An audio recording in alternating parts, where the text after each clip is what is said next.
Sir ভেতরে আসতে পারি? Talk to me in English. Sir তার মানে ভেতরে আসতে পারি এটা ইংরেজিতে বল। স্যার আই ভেতরে কামিন স্যার। প্রথমেই আমার মেজাজটা গরম করে দিলি। কি ইংরেজি রে বাবা, আয় তুই ভেতরে আয়। Kalu stand up. I will tell you some sentence in Bengali. You will translate them into English. Sir কি যেন বললেন স্যার? আপনার উইল তালা দিয়ে রাখবেন সোমবার সন্তোষের কাছে, এই না কি যেন বললেন এরকম? কি ডেঞ্জারাস রে বাবা, সন্তোষ, তালা, সোমবার এগুলো আমি কখন বললাম? আমি বললাম I will tell you some sentence in Bengali, you will translate them into English.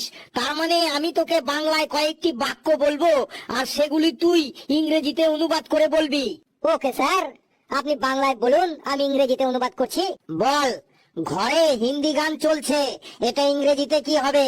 Sir Hindi song walking in home. আমি একজন আম আদমি। স্যার আমি একজন আম আদমি, এটা ইংরেজিতে হবে I am a mango man. ঘরে ফ্যান ঘুরছে। স্যার ঘরে ফ্যান ঘুরছে এটা ইংরেজিতে হবে the fan is rounding in home. বাপরে বাপ, এবার বলতো আমার নাম কালোচরণ সরকার, এটা ইংরেজিতে কি হবে? কালো ইংরেজি ব্ল্যাক, চরণ ইংরেজি লেগ, আর সরকার ইংরেজি হলো গভর্নমেন্ট। তার মানে কালোচরণ সরকার হবে ব্ল্যাক লেগ গভর্নমেন্ট। স্যার এটা হবে my name is black leg government. Kalocharan Sarkar মানে ব্ল্যাক লেগ গভর্নমেন্ট। বাপরে বাপ, তোর ইংরেজি শুনে তো আমি সত্যি অজ্ঞান হয়ে যাব। তুই দাঁড়িয়েই থাক। Hello stand up. ইংরেজিতে ভার্বের তিনটি রূপ থাকে, যেমন eat, ate, eaten, write, wrote, written, take, took, taken. তুই তাহলে বলতো গো এর তিনটে রূপ বলতো। স্যার গো এর তিনটি রূপ হইল গো, গেন, গেয়েন। গো এর তিনটে রূপ হলো গো, গেন, গেয়েন। বাপরে বাপ, কেউ বলতে পারবি গো এর তিনটে রূপ কি? স্যার গো এর তিনটে রূপ হলো গো, ওয়েন্ট, গন। ভেরি গুড বাবা হাবলু, তুই বস। স্যার আমি বসবো না, তুই এবার বল কামের তিনটি রূপ কি, তাহলে তুই বসতে পারবি। স্যার কামের তিনটি রূপ হইল কাম, কোম আর কামার। চুপ, তুই দাঁড়িয়েই থাক। এই বলতে পারবি কামের তিনটি রূপ কি কেউ? স্যার কামের তিনটি রূপ হলো কাম, কেম আর কাম। রাইট, ভেরি গুড বাবা হাবলু। পেঁচি stand up. বলতো সে গেল তো গেল আর এলো না, এটা ইংরেজিতে কি হবে?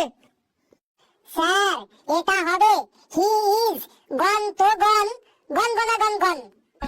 তুই তো দেখছি একদম ইংলিশম্যান হয়ে গেছিস, তুইও দাঁড়িয়েই থাক। স্যার আমি একটু টয়লেটে যাব, প্রচন্ড পেশাব পেয়েছে। এখন আমি পড়া ধরছি তো, এখন প্রস্রাব পাবে, পায়খানা পাবে, আরো কত কি পাবে। স্যার সত্যি স্যার খুব চাপ আছে। বেশ, একটা প্রশ্ন করি, যদি বলতে পারিস তাহলে তোকে আমি যেতে দেবো। স্যার বললুন স্যার, তাড়াতাড়ি বললুন, চাপ আর সইছে না স্যার। বলতো তোমার মায়ের কাছে আমি চাবিটা রাখতে যাচ্ছি, এটা ইংরেজিতে কি হবে? তোমার মায়ের কাছে আমি চাবিটা রাখতে যাচ্ছি। স্যার এটা ইংরেজিতে হবে ইয়োর মাদার পুটকি গোয়াই। বাপরে বাপ, বুঝিয়ে বলতো তুই। স্যার ইয়োর মানে তোমার, মাদার মানে মা, পুট মানে রাখা, কি মানে চাবি, গো মানে যাওয়া, আর আই মানে আমি। তাহলে ইয়োর মাদার পুটকি গোয়াই মানে তোমার মায়ের কাছে আমি চাবিটা রাখতে যাচ্ছি, হলো না স্যার? তোর যতই প্রস্রাব পাক আর যতই চাপ আসুক না কেন, আমি তোকে ছাড়বো না, তুই দাঁড়িয়েই